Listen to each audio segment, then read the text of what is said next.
Hey,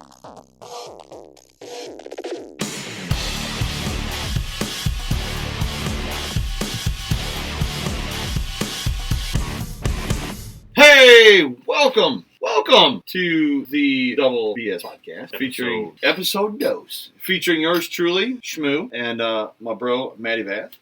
So, of course, we come to you weekly talking about all sorts of things, brew-related and life-related. So, we're an episode deep. Thank you so much for the feedback so far. It's been interesting. It's been fun. It has been. I've been enjoying it. Yes. It's been Very great. much so. So, of course, every episode we start out with introducing my man Matty to a new beverage that he may not normally drink. So, of course, today's episode... Not normally drink. I would never drink unless he feeds it to me. Well, this one he will. He's going to like this one. So, today's episode actually was supposed to be recorded this morning, but because of changing shifts, which is what our episode's about tonight, It ties in. we're actually going to record. We're recording in the evening, which is great because this morning I was a little hungover. So, I was not. well, good for you. So this one is going to be, we're going to introduce, and I'm actually drinking the same thing to start off with, Matty. I'm going to be drinking the same beer, and then I'm actually switching to a new brewery. This is Lake Time Brewery out of Clear Lake, Iowa. I just happened upon them today, one of my favorite spots to get beers in IV, and that's the Oreo one. I also had a hazy one. I've got a American IPA from them. So I'm going to be drinking some of those beers.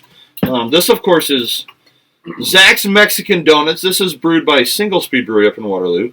I've only been there once. I've had a lot of their beers. They do a terrific job with their beers. Great brewery. And part of the reason I selected this one was because it's a coffee stout, which was going to tie into, morning and shift work, things like that. I smell it. And I also liked it because one of Matty's stories last week was talking about his 21st birthday up in Waterloo, where is the University of Northern Iowa. Yeah, could have used a lot of coffee that day. So this is from there. So we're going to start like we usually do with the tasting of the new beer. So I will cheers to the Matty. We'll smell. Oh. Yeah. It is good. I mean, it tastes like it's like a donut shop coffee. It's really good. Where you at, Matty? What are you thinking? What are you thinking? I don't know. I'm at a crossroads right now. He's like, this is beer? It tastes like a cold cup of coffee. Yeah. When you pour a cup of coffee, your coffee sits there for 20 minutes or 15 minutes and it gets cold. This is what it tastes like. Yeah, I would say not to be confused with iced coffee. I've had people say this. Oh, like iced coffee? No, it's a cold cup of coffee. Coffee's supposed to be hot, black, and that's it. There's a joke there. I'm just not gonna. It is. We're not gonna. I'm not gonna. It's too easy. I love it. So good. Tonight's episode, we're going to be talking about balancing shifts and family life. So, with me and Matty, what kind of is our dynamic is he's a swing shift worker for a local factory, and I work I work what's considered a set schedule, but I would say it's a non-traditional set schedule. I do not work a 9 to 5. I work a 10 to 6 4 days a week, and then a 9 to 5 on a Saturday. And I work Saturday. It's still a set schedule. I mean, you basically work a 9 to 5. I think the difference for me is I work that Saturday, and I think that plays right. into Well, it. I mean, because you don't work Mondays. I don't. I have Sundays and Mondays off. Yeah. Oh, yeah. Not like working shifts. I go in on nights on whatever night. I have to take the kids to school in the morning, so I'm up at 6:30, get them up, get them ready. I got coffee moving, and I'm drinking a pot of coffee. And then 2:30 rolls around. I got to leave at 6 o'clock to go to work, and I'm like, I wish I could take a nap right now because I'm going to be awake for probably 25 hours by the time it hits. I can actually go back to bed. And then I'm like this. I can't take a nap. And see, I could never do that.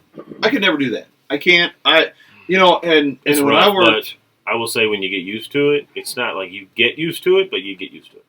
Yeah, and see, I don't think I could do that. I worked a second shift job when I moved back to Clinton several years ago. Screw that. Just straight. Yeah, oh yeah, horrible idea. Mm. Second shift. I mean, it was 3 to 11, and the worst part about it was clearly you didn't get off till 11. So like a lot of you got off at 11. You were still. I mean. Yeah, but like a lot of my with no kids and you get off at 11. Well, most people go out, do whatever. Yeah, when I started there, I was single, no kids. You could sleep in every day. But the kick is then it turned into I started dating my now wife and had to kind of deal with that dynamic of it. Right. But at the same time too, when you work till 11 at night, a lot of my friends when I had moved back home was. I get off at 11 or 11:20, 11:30, whatever it was. They're done. They're asleep.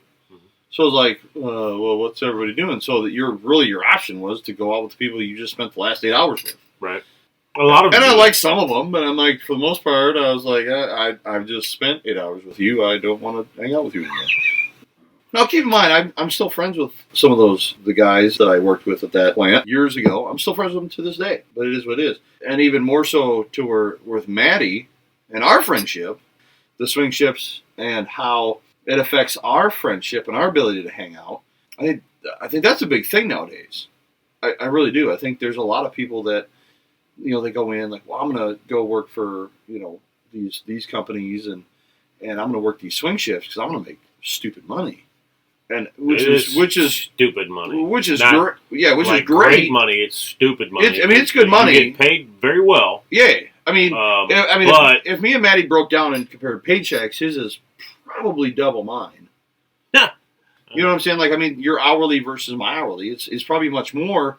But I think the difference is there's drawbacks to getting that. Let's get into that. So I want to talk about that. So I think the big thing there, I think that's the big thing. I think a lot of the shift work stuff comes from the money. I think the money is the big part of that.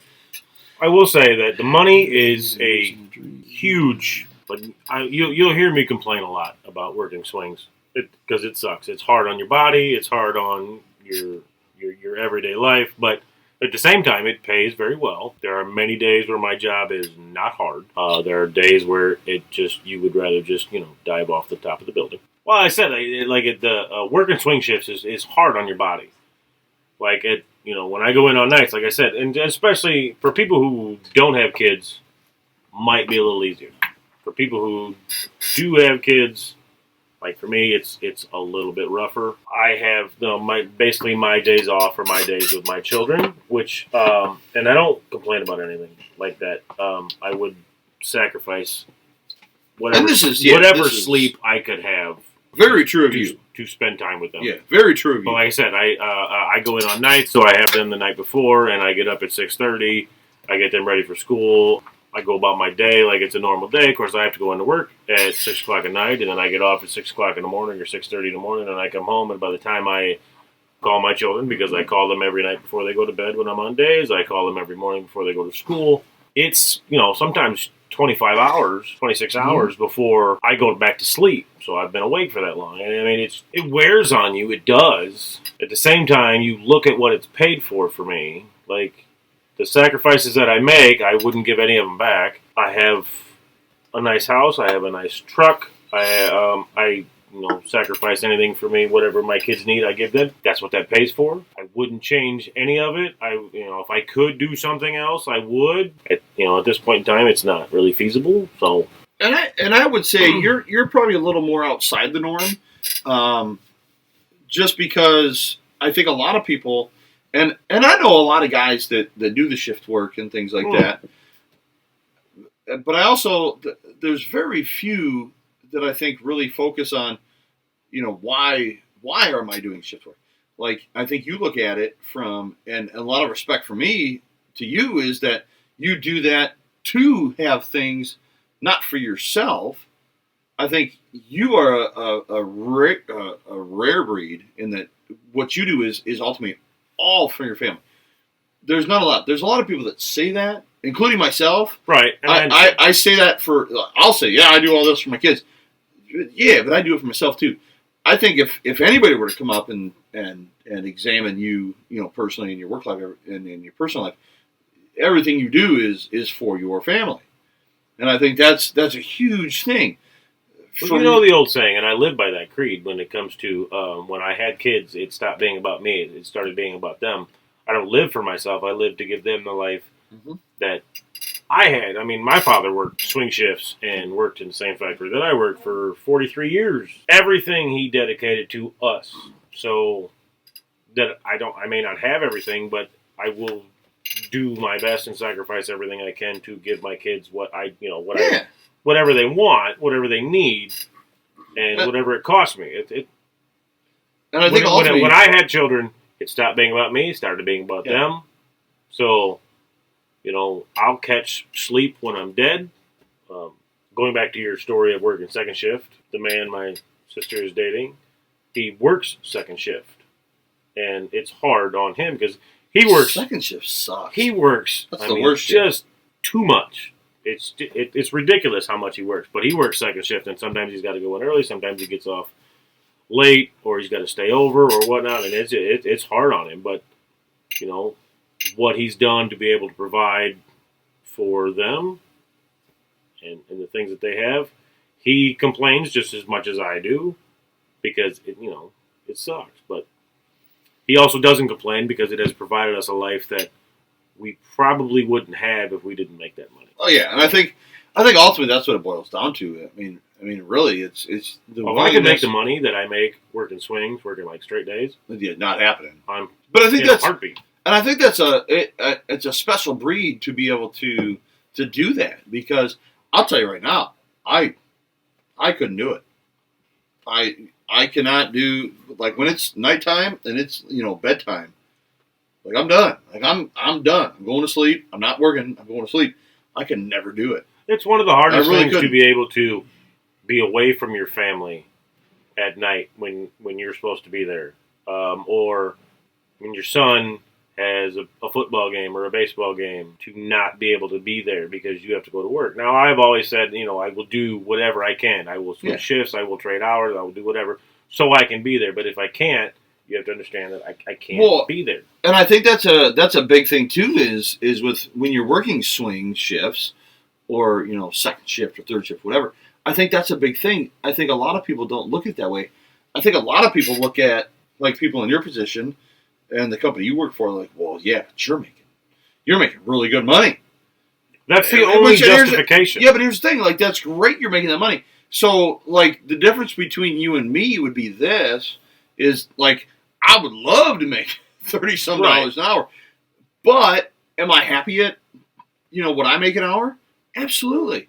Right. Because you know why? It pays the bills. It gives my kids what they need. And I think a lot of shift workers are in this boat.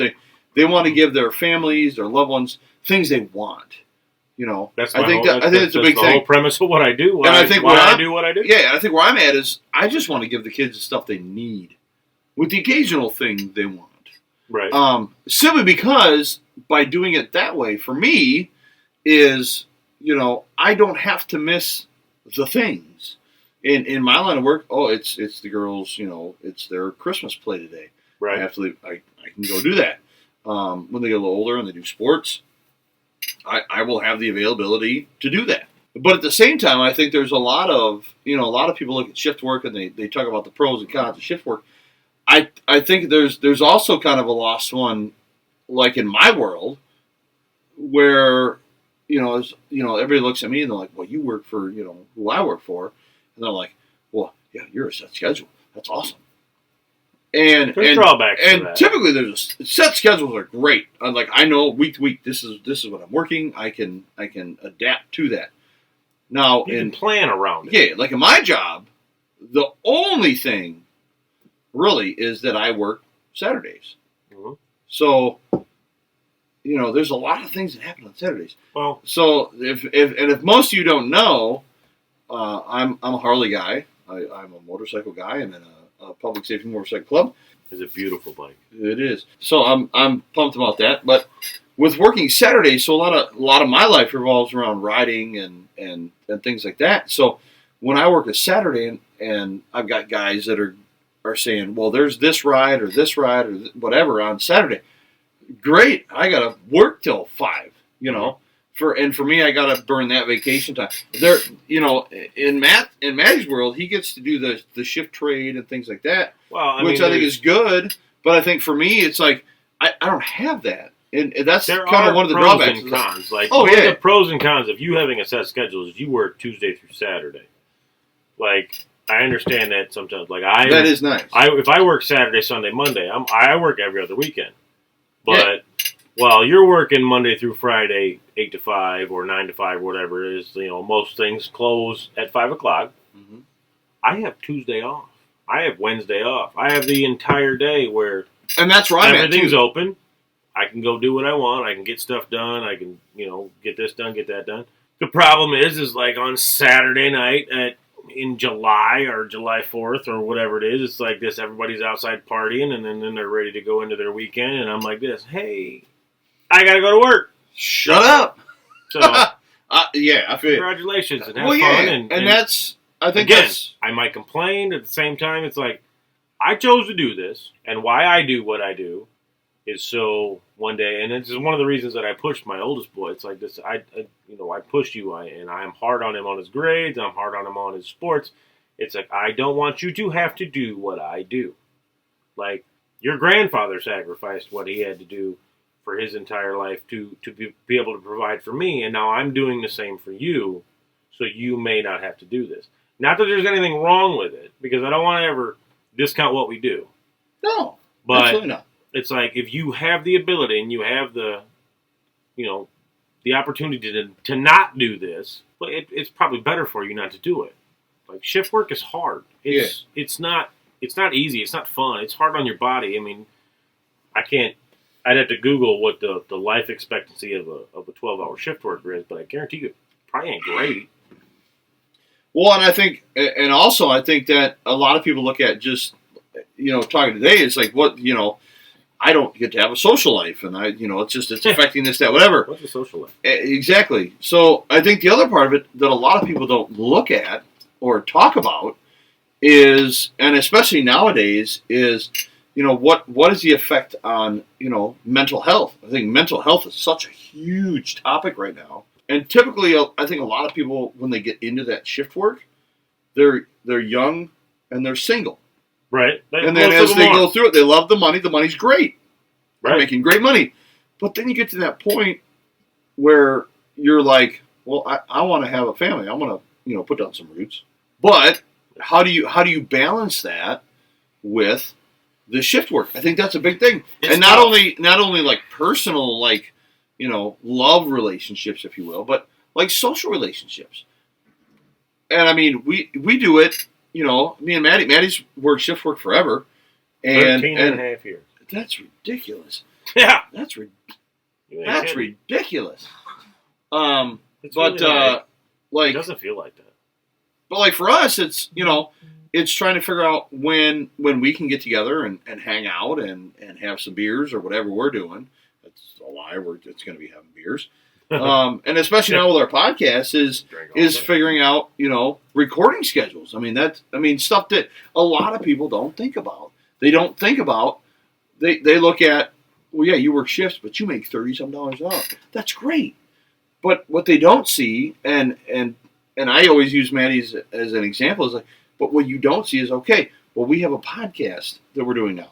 So, like originally it was going to be, he was going to get off at 7 o'clock this morning, go home, shower, and then bang, we're recording at 8 o'clock in the morning. That still sounds gross.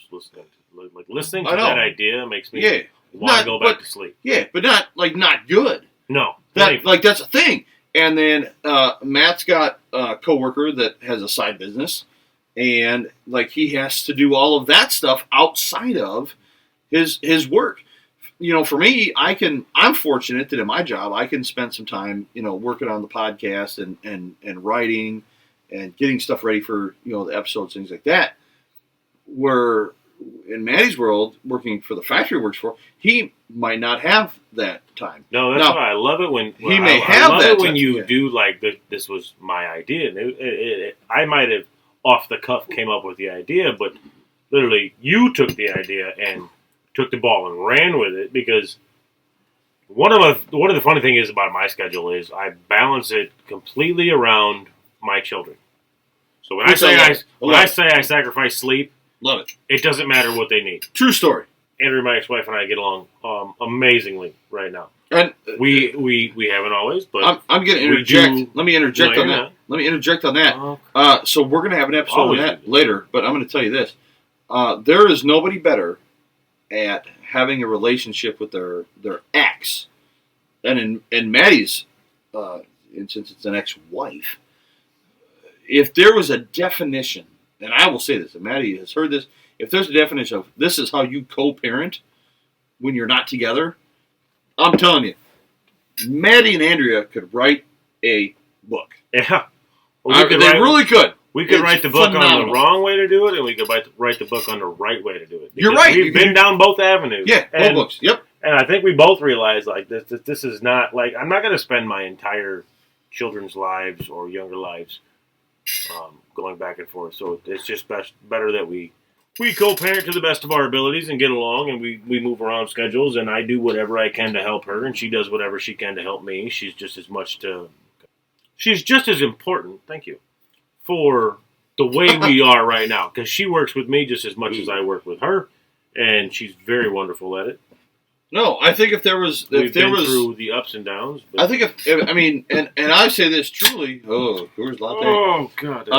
If there was, I mean, and not to pump the ego of the Matty here, because he doesn't need it. But if there was literally like for me, I'm fortunate enough to have been with my wife for, I think we're 8 years now. Mm-hmm.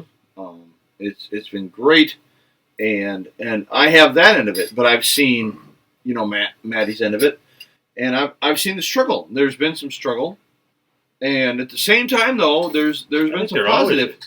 And I think the best part for me, being just a kind of an old school romantic, if you will, is seeing that while the marriage didn't work, and I was around when that was not going well. Yeah.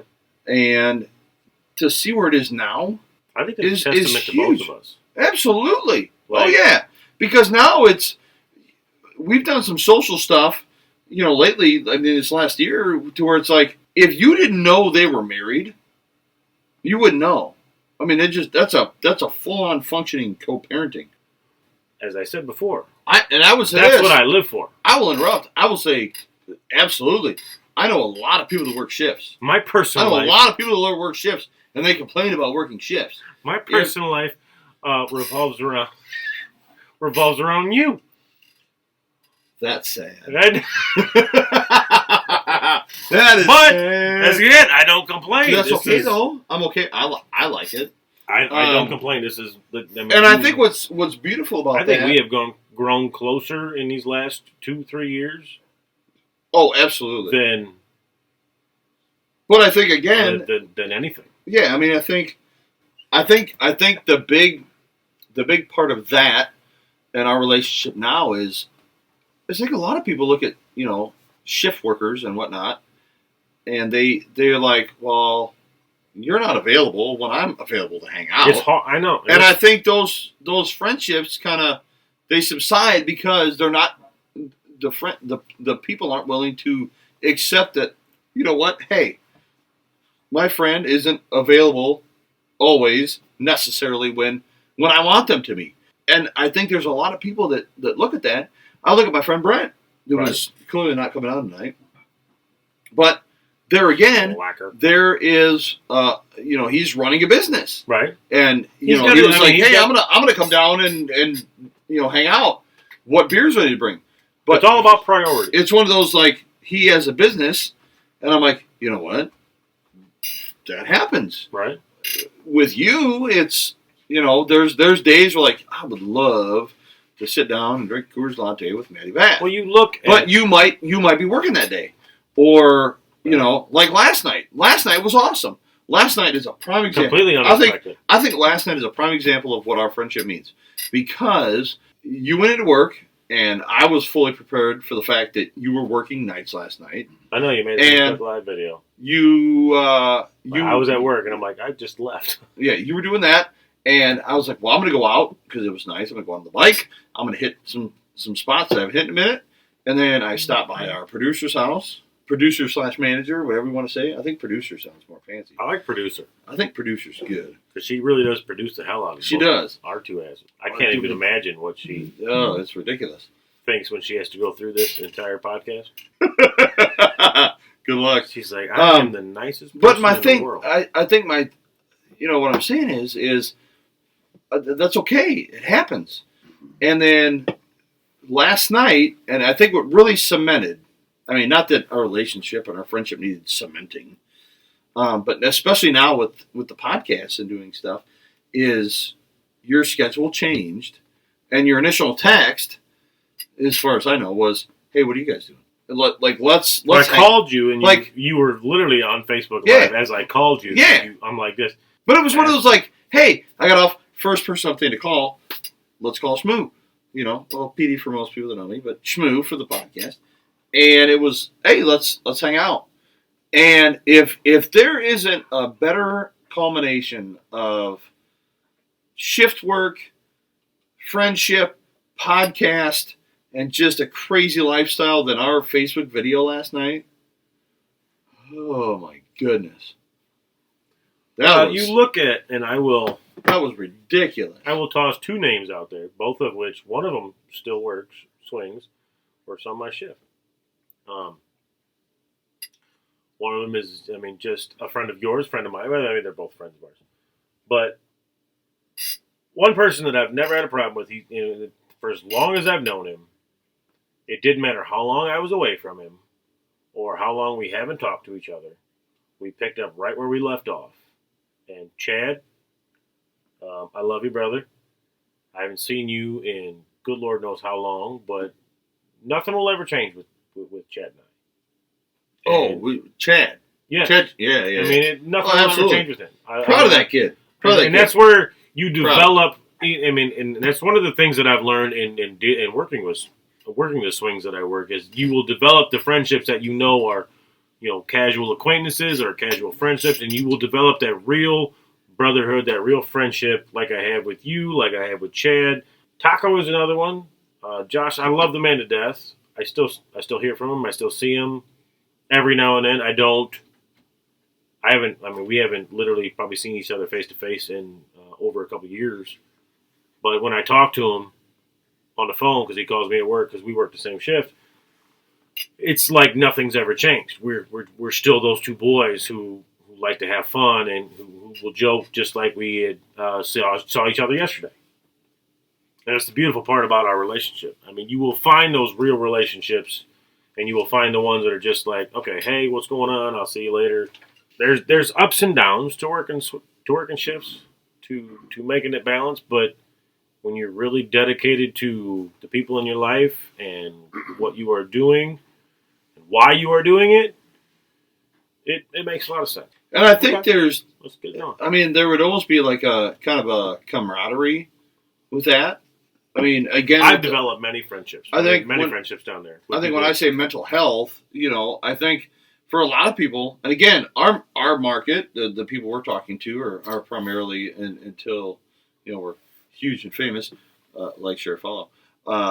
We're talking to Midwest people that we're a hardworking people. That's just who we are. I think if you were to kind of subject that lifestyle to maybe a bigger city, I think the mental health part would come into it, from a depression or anxiety standpoint. I think you hit it head on. I think where we're at when I say mental health, and again, not being a shift worker, I say mental health, and I'm thinking depression and stuff like that. You immediately go into, well, listen, it sucks, but I'm doing this because of blank, kids, family. I would actually whatever. And I think a lot of people you work with, like you're saying, it's the same thing. You're saying, I'm doing this because of family, kids. Well, I think I would like to hear that kind of to hear that kind of feedback from people that don't live in the Midwest, because I do contribute a lot of my work ethic to, being raised in the Midwest. Of course, I contribute a lot of my work ethic to my father, who worked, is the hardest working man I've ever known in my life.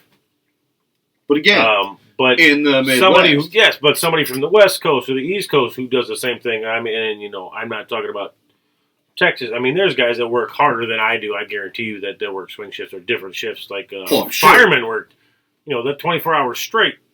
Yeah. Holy crap! How do you do that?